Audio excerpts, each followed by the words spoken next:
दोस्तों, welcome back my YouTube channel law with Roni. दोस्तों, आप सभी का हमारे इस यूट्यूब चैनल पे स्वागत है। दोस्तों, आज हम बात करेंगे एलएलएम एंट्रेंस का जो प्रीवियस ईयर पेपर होता है, उसी प्रीवियस ईयर पेपर के बारे में बात करते हैं। इलाहाबाद यूनिवर्सिटी, जो यूनिवर्सिटी ऑफ इलाहाबाद है, ये अपना प्रीवियस ईयर पेपर कभी देता ही नहीं है। ये पेपर करवाता है और पेपर के बाद तुरंत ये सबमिट करवा लेता है। अगर कोई भी व्यक्ति आपसे कहे कि मैं इलाहाबाद यूनिवर्सिटी का पेपर, प्रीवियस ईयर पेपर मैं आपको दे रहा हूँ, तो वो गलत बोल रहा है, क्योंकि यूनिवर्सिटी ऑफ इलाहाबाद का यही पैटर्न होता है। वो पेपर देगा, परीक्षा करवाएगा और तुरंत पेपर और बुकलेट दोनों सबमिट करवा लेता है।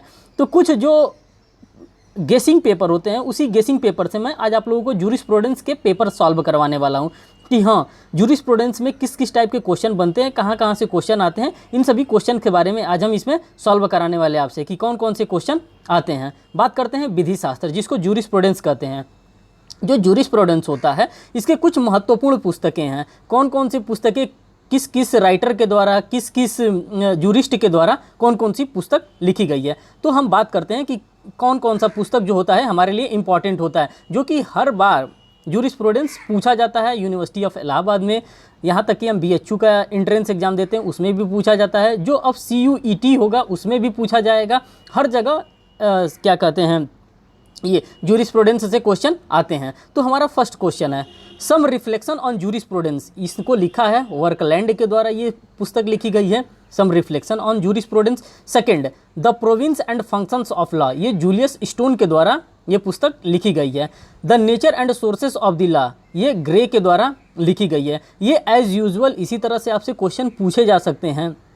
जब आप क्वेश्चन सीरीज़ देखेंगे, कभी जब आप एंट्रेंस एग्जाम में बैठेंगे या किसी भी एग्जाम में बैठेंगे जहाँ पे कंपटीशन का एग्ज़ाम होता है जो कि लॉ से रिलेटेड है, उसमें इस टाइप के क्वेश्चन, वन लाइनर क्वेश्चन आपको वहाँ पे ज़रूर मिलेंगे कि ये बुक किसके द्वारा लिखी गई है। वहाँ पे जूरिस्टों का नाम दे देगा और आपको उसी जूरिस्ट के नाम में से आपको छांटना होगा कि कौन से जूरिस्ट के द्वारा ये बुक लिखी गई है। Law and century of progress, ये लिखी गई है बुक केल्सन के द्वारा, जो कि हमारा फोर्थ है। पाँचवें में हम बात करते हैं law as a prince to an end, ये लिखी गई है इहरिंग के द्वारा, ये बुक लिखी गई है। Rule of recognition, HLA Hart के द्वारा लिखी गई है। ये कई बार क्वेश्चन पूछा गया है और जब मैं एमसीक्यू उसका कराऊंगा जूरिस्प्रूडेंस का, तो आपको उसमें मैं दिखाऊंगा किस प्रकार से ये क्वेश्चन पूछे जाते हैं। Law in the modern state, Leon Duguit के द्वारा ये लिखी गई है। Law of primitive man, Hoebel के द्वारा ये बुक लिखी गई है। फिर बात करते हैं प्रोविंसेस ऑफ जूरिस्प्रूडेंस डिटरमाइंड, जो प्रोविंसेस ऑफ जूरिस्प्रूडेंस डिटरमाइंड है, ये जो हमारा 9th वाला है, ये ऑस्टिन के द्वारा लिखा गया है। The concept of law, HLA Hart के द्वारा लिखा गया है। Determining ratio decidendi of a case, ये गुड हार्ट के द्वारा लिखा गया है। एंशिएंट लॉ, ये हेनरी मेन के द्वारा लिखा गया है। The system of modern Roman law, ये सेवेगनी के द्वारा लिखा गया है। The province and functions of law, professor Julius Stone के द्वारा लिखा गया है। A plea for the constitution, Austin के द्वारा लिखी गई है। ये क्वेश्चन अक्सर पूछा जाते हैं। जिस क्वेश्चन को मैं बता रहा हूँ, ये क्वेश्चन इंपॉर्टेंट है। ये क्वेश्चन मैंने कई बार कई एग्जामों में देखा है। यहाँ तक कि प्रीवियस ईयर का जब आप पीसीएसजे का पेपर सॉल्व करेंगे, उसमें भी ये आपको ये क्वेश्चन मिलेगा। A plea for the constitution, Austin के द्वारा लिखा गया है। King and councillor, AM Hocart के द्वारा ये बुक लिखी गई है। फिर बात करते हैं क्वेश्चन नंबर, ये बुक नंबर 17 की, 17 नंबर का book the nature of positive law, JM Lightwood के द्वारा लिखी गई है। The open societies and its enemies, KR Popper के द्वारा ये बुक लिखी गई है। The philosophy of Hegel, WT Stace के द्वारा ये बुक लिखी गई है। तो अभी तक मैंने आपको जो भी बताया, ये महत्वपूर्ण पुस्तकें थी, इंपॉर्टेंट बुक्स था, जो कि जूरिस्टों के द्वारा लिखा गया था। अब हम नेक्स्ट जो बात करते हैं, विधि शास्त्रों को किसने क्या कहा, किसने, जो भी जूरिस्प्रूडेंस होता है, किसने क्या कहा, सबका अपना अपना विचार था, सबका अपना अपना, जितने भी जूरिस्ट थे सबका अपना अपना मत था कि हाँ, हम जूरिस्प्रूडेंस को इस नज़र से देखते हैं तो हमारे लिए जूरिस्प्रूडेंस ये हुआ, हम इस नज़र से जूरिस्प्रूडेंस को देखते हैं तो हमारे लिए जूरिस्प्रूडेंस ये हुआ। तो किस किस नज़र से जूरिस्टों के द्वारा देखा जाता था जूरिस्प्रूडेंस को, उसी की आज हम डिस्कस करेंगे। अल्पियन उचित एवं अनुचित का विज्ञान मानते थे जूरिस्प्रूडेंस को। सैलमंड नागरिक विधि का विज्ञान मानते थे। सिसरो ज्ञान का दार्शनिक पक्ष मानते थे जूरिस्प्रूडेंस को। जॉन ऑस्टिन वास्तविक विधि का दर्शन मानते थे। जूलियस स्टोन की हम बात करते हैं तो ये लॉयर एक्स्ट्रा वर्जन के नाम से जाना जाता था। ये इंपॉर्टेंट है आपके लिए, जो जूलियस स्टोन है लॉयर्स एक्स्ट्रा वर्जन, क्योंकि ये कई एग्जामों में पूछा गया है कि जूलियस स्टोन ने क्या कहा है जूरिस्प्रूडेंस को, तो ये लॉयर्स एक्स्ट्रा वर्जन कहा है। डीन रास्कोपाउंड विधि शास्त्र का नेत्र, विधि शास्त्र विधि का ज्ञान कहा है। सिसरो ने कहा है नियमों के प्रति कृतज्ञता है। और ऑस्टिन ने कहा है विधि का अज्ञापक सिद्धांत हमारा जूरिस्प्रूडेंस होता है। ये भी इंपॉर्टेंट क्वेश्चन है। ऑस्टिन, जूलियस स्टोन और सामंड के द्वारा जो भी बातें बताई गई हैं वो चीज़ें अक्सर एग्जाम में पूछा जाता है, क्योंकि ये लोग इंपॉर्टेंट जूरिस्ट माने जाते हैं। बेंथम बताते हैं, ये उपयोगितावाद के सिद्धांत की बारे में बताते हैं, जिसको यूटिलिटेरियन थ्योरीज के नाम से हम लोग जानते हैं। फिर बेंथम का एक और सिद्धांत है उच्चतर सिद्धांत। इन्होंने जूरिस्प्रूडेंस को उच्चतर सिद्धांत का नाम दिया। क्यों, अब किस लिए दिया, जब हम इसको डिटेल में डिस्कस करेंगे फिर बता सकते हैं। केल्सन के बारे में बताते हैं, मानकों संबंधी सोपान तंत्र का ज्ञान के बारे में इन्होंने बताया है कि हाँ, ये जो जूरिस्प्रूडेंस है वो मानकों संबंधी सोपान तंत्र का ज्ञान होता है। सैविगनी कहते हैं, ये सैविगनी वाला जो क्वेश्चन है ये इंपॉर्टेंट है। ये इसलिए इंपॉर्टेंट है क्योंकि ये हर एक एग्जाम में पूछा जाता है। जनजीवन का सामान्य लोक चेतना, जिसको वोल्काजिस्ट के नाम से हम लोग इंग्लिश में जानते हैं, सैविगनी ने वोल्काजिस्ट के बारे में बताया है, जनजीवन में सामान्य लोक चेतना के बारे में बताया। बात करते हैं हीगल की, जो भी उचित है वह वास्तविक है और जो वास्तविक है वह उचित है। ये भी कॉन्सेप्ट इनका हर बार एग्जामों में, लगभग एग्जामों में पूछा जाता है। और एंट्रेंस एग्जाम के लिए तो ये जेम होता है, ये बहुत ही ज़रूरी होता है आपको जूरिस्प्रूडेंस। अगर आपको जूरिस्प्रूडेंस अच्छे से तैयार है तो आप किसी भी एंट्रेंस एग्जामिनेशन को, या पीसीएसजे, यूपी पीसीएसजे की मैं बात कर रहा हूँ, यूपी पीसीएसजे में जूरिस्प्रूडेंस का कम से कम 10 से 15 क्वेश्चन आते हैं। और उन क्वेश्चन को जब तक हम अच्छे से उसको नहीं पढ़ेंगे तो वो क्वेश्चन हमको उलझा के रखे रहते हैं। सर हेनरी मेन परिस्थिति से संविदा की ओर की बात करते हैं, ये भी क्वेश्चन बहुत ही इंपॉर्टेंट होता है सर हेनरी मेन का, कि परिस्थिति से संविदा की ओर के बारे में किसने बात बताई है, तो ये सर हेनरी मेन के द्वारा बताया गया है। गियरके के द्वारा मानव संगठन के बारे में बताया गया कि मानव संगठन क्या होता है, एसोसिएशंस क्या होता है। अगस्ट कामटे साइंटिफिक पॉजिटिज्म की बात करते हैं, वैज्ञानिक प्रमाणवाद की बात करते हैं। अब बात करते हैं जो सेकेंड पेज पे रूडोल्फ वान इहरिंग ने क्या कहा है, इसको सामाजिक हितों कहा है। रूडोल्फ वान इहरिंग ने इसे जूरिस्प्रूडेंस को समाज का हित का है, समाज में मतलब जो भी नेकी का काम किया जाता है वो सामाजिक के हित के बारे में बताया जाता है। लियोन ड्यूगिट कहते हैं ये पब्लिक सर्विस होता है, जो जूरिस्प्रूडेंस होता है ये पब्लिक सर्विस होता है, ये लोगों के सेवा देने के लिए ये विधि आई है। फिर लियोन ड्यूगिट कहते हैं ये सामाजिक समेकता है, ये सोशल सॉलिडिटी के कॉन्सेप्ट पे ये बेस्ड करते हैं, ये लियोन ड्यूगिट का कहना है। फिर डीन रास्कोपाउंड कहते हैं ये सामाजिक इंजीनियरिंग है, सोशल यांत्रिकी है, ये समाज के लिए एक इंजीनियर का काम करता है, मतलब उसको आगे बढ़ाने का काम करता है, उसमें निरंतर बदलाव करने का काम करता है। जो और इहरलिक कहते हैं, यूजिन इहरलिक, ये जीवित विधि है। जो जूरिस्प्रूडेंस है इसको जीवित विधि का नाम इहरलिच द्वारा दिया जाता है।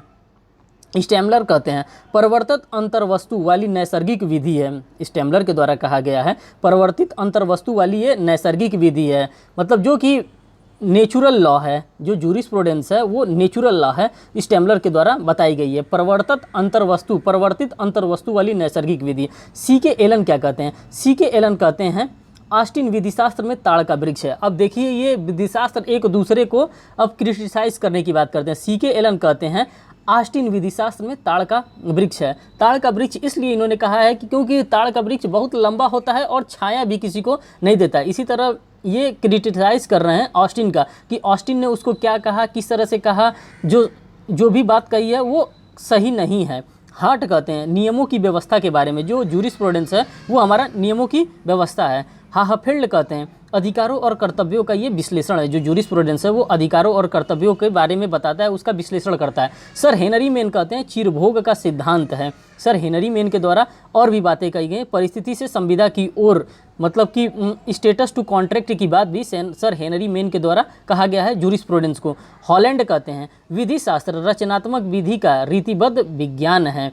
फिर जेरमी बेंथम कहते हैं अधिकतम लोगों का अधिकतम सुख ही जूरिस्प्रूडेंस है। फिर उसके बाद से हार्ट कहते हैं अधिरचनावादी विचारधारा समादेश, अनुशस्ति तथा संप्रभु की त्रिवेणी है, ये हार्ट के द्वारा कहा जाता है। और इहरिंग कहते हैं हित सिद्धांत है, जो जूरिस्प्रूडेंस है वो हित सिद्धांत है। देखिए दोस्तों ये LLM प्रवेश परीक्षा का गाइड से मैं आपको ये भी जो भी बातें मैं बता रहा हूँ, ये LLM प्रवेश परीक्षा की गाइड से मैं आपको बता रहा हूँ, ये कहीं फालतू जगह से मैं नहीं बता रहा हूँ, ये LLM के लिए ही बेसिकली बनाया गया है। और ये हर जहाँ पे LLM का एंट्रेंस होता है, जो भी यूनिवर्सिटी LLM का एंट्रेंस कंडक्ट करवाती हैं, वहाँ पे इस टाइप के क्वेश्चन जूरिस्प्रूडेंस से पूछे जाते हैं। इसीलिए मैं आपको LLM के गाइड से मैं ये चीज़ें करवा रहा हूँ। अब देखिए लास्की क्या कहते हैं। लास्की कहते हैं विधि शास्त्र विधि का नेत्र है, eye of law, jurisprudence is the eye of law, Laski ये बात कहते हैं। फिर ऑस्टिन कहते हैं विधि को नैतिकता से अलग रखता है और कहता है कि विधि शास्त्र के विज्ञान का संबंध विधि की उपयोगिता या उद्देश्य से नहीं है। ये ऑस्टिन के द्वारा ये बातें कही जा रही हैं। गियरके कहते हैं निगमित व्यक्तित्व का विधिक सिद्धांत, जो निगमित व्यक्तित्व का विधिक सिद्धांत है ये गियरके कहते हैं। बात करते हैं इहरलिच की। इहरलिच महोदय अब क्या कहते हैं? इहरलिच महोदय कहते हैं विधिक विकास का गुरुत्वाकर्षण न तो विधान में है और न ही न्यायिक निर्णय में, वरन समाज स्वयं में है। ये इहरलिच के द्वारा बातें कही गई हैं। पैटर्न क्या कहते हैं? पैटर्न महोदय कहते हैं उचित रूप से कही जाने वाली विधि एवं अनुचित रूप से कही जाने वाली विधि में अंतर किया जाए, ये पैटर्न के द्वारा कहा जाता है। कार्ल मार्क्स क्या कहते हैं? कार्ल मार्क्स का लगभग लोगों ने नाम सुना है, आपने भी सुना होगा, मैं उम्मीद करता हूँ। विधि शास्त्र में विधि के राष्ट्र चरित्र को प्रस्थापित किया, ये कार्ल मार्क्स के द्वारा ये बातें कही गई हैं। अब डीन रास्कोपाउंड क्या कर रहे हैं? हितों के संतुलन का सिद्धांत है जूरिस्प्रूडेंस, मेन कर रहे हैं विधि के तुलनात्मक अध्ययन है हमारा जूरिस्प्रूडेंस। केल्सन कर रहे हैं आस्टिन से एक कदम आगे का विधि शास्त्र है। केल्सन कह रहे हैं आस्टिन मतलब सीके एलन ने भी आस्टिन के बारे में कहा है वो ताड़ का वृक्ष है, और यहाँ पे केल्सन भी कह रहे हैं आस्टिन से एक कदम आगे का विधि शास्त्र है। इमैनुअल कांट कह रहे हैं सुनिश्चित आदेश का ये सिद्धांत है। इमैनुअल कांट के द्वारा ये बातें बताई जा रही हैं। अब बात कर रहे हैं विधिक अधिकार और कर्तव्य, मतलब विधिक अधिकार क्या क्या होते हैं और उसके कर्तव्य क्या क्या होते हैं। विधिवेताओं ने विधिक अधिकार की व्याख्या भिन्न भिन्न प्रकार से की है। अब किस किस प्रकार से की है? सैविग्नी ने इसे शक्ति माना है, जूरिस्प्रूडेंस को सैविग्नी ने शक्ति माना है इसको। हॉलैंड के अनुसार यह सामर्थ्य या क्षमता का घोतक है, जो विधि शास्त्र है हमारा हॉलैंड के अकॉर्डिंग टू हॉलैंड ये सामर्थ्य या क्षमता का घोतक है। कांट के अनुसार विधिक अधिकार व्यक्ति को प्राप्त विशेषाधिकार है, जो भी व्यक्ति को प्राप्त है वो उसका विशेषाधिकार है। इहरिंग कहते हैं इहरिंग ने इसे विधि द्वारा संचित हित माना है। इहरिंग ने इसे संचित हित माना है। डॉक्टर एलन के मतानुसार अधिकार किसी हित को प्राप्त करने के लिए विधि द्वारा पर्याप्त प्रत्याभूत शक्ति है, ये बात डॉक्टर एलन के द्वारा कहा जा रहा है। फिर उसके बाद से अब यही हमारा है right is an interest recognised and protected by a rule of law, ये सैलमोंड के द्वारा ये बातें कही जा रही है, जो लास्ट वाला है। दोस्तों ये जो हमारा था आज का, ये जो मैं बताना चाहता था कि किस प्रकार से जूरिस्प्रूडेंस से क्वेश्चन आते हैं। अधिकतर लोगों को पता नहीं चल पाता है कि जूरिस्प्रूडेंस से क्वेश्चन कहाँ से आता है, किस जगह से क्वेश्चन पूछा जाता है और कैसे क्वेश्चन पूछा जाता है। तो मैं आपको बता देना चाहता हूँ ज़्यादातर क्वेश्चन जो जूरिस्प्रूडेंस से पूछे जाते हैं वो उनके पुस्तक से पूछे जाते हैं कि कौन से जूरिस्ट ने कौन सी बातें कही हैं, कौन सी पुस्तकें लिखी हैं और क्या जूरिस्प्रूडेंस किसको क्या कहते हैं। जैसे कि अल्पियन ने उचित एवं अनुचित का विज्ञान बताया, सामान्य ने नागरिक विधि का विज्ञान बताया, सिसरो ने ज्ञान का दार्शनिक पक्ष बताया है। इसी तरह से कौन जूरिस्ट क्या कहना चाहते थे। और उसके बाद से जो आगे हम बात कर रहे हैं विविध अधिकारों में कर्तव्य, कौन बताया था, कोई बता रहा है ये लीगल राइट है, कोई कह रहा है ये कि लाइबिलिटी है जूरिस्प्रूडेंस। इस तमाम बातों को मैंने एक वीडियो लेक्चर में आपके सामने रख दिया है। आप इसको मैं उम्मीद करता हूँ अगर 1 से 2 बार आप देखेंगे तो आपका जूरिस्प्रूडेंस में अच्छी पकड़ बनने लगेगी, बन नहीं जाएगा बनने लगेगी, क्योंकि मैं भी इसको 3, 4 बार 5 बार पढ़ूंगा तभी, और पढ़ा हूँ तभी जाके मैं आपके सामने इस तरह से बता पा रहा हूँ जूरिस्प्रूडेंस के बारे में। और जूरिस्प्रूडेंस अपने आप में बहुत अच्छा सब्जेक्ट है जो कि यूनिवर्सिटीज़ में पढ़ाया नहीं जाता। जब हम लोग LLB करते हैं जूरिस्प्रूडेंस अच्छे से किसी को पढ़ाया नहीं जाता है। तो दोस्तों ये मेरा जूरिस्प्रूडेंस का अभी फर्स्ट वीडियो था। अगर आप लोगों का सुझाव रहा तो मैं इस पर सेकंड वीडियो भी लेके आऊँगा और वो थोड़ा सा कॉन्सेप्चुअल लेवल का लेके आऊँगा। और दूसरी बात कि इन पर MCQ भी मैं करा दूंगा। जो भी जितने भी एंट्रेंस एग्जाम होने वाले हैं, जो भी PCSJ के पेपर होने वाले हैं, UP PCSJ में खास करके, उसमें जो जूरिस्प्रूडेंस पूछे जाते हैं उस लेवल के मैं आपको क्वेश्चन सॉल्व करवा दूंगा। तो बहुत बहुत धन्यवाद दोस्तों वीडियो को वॉच करने के लिए। Thank you.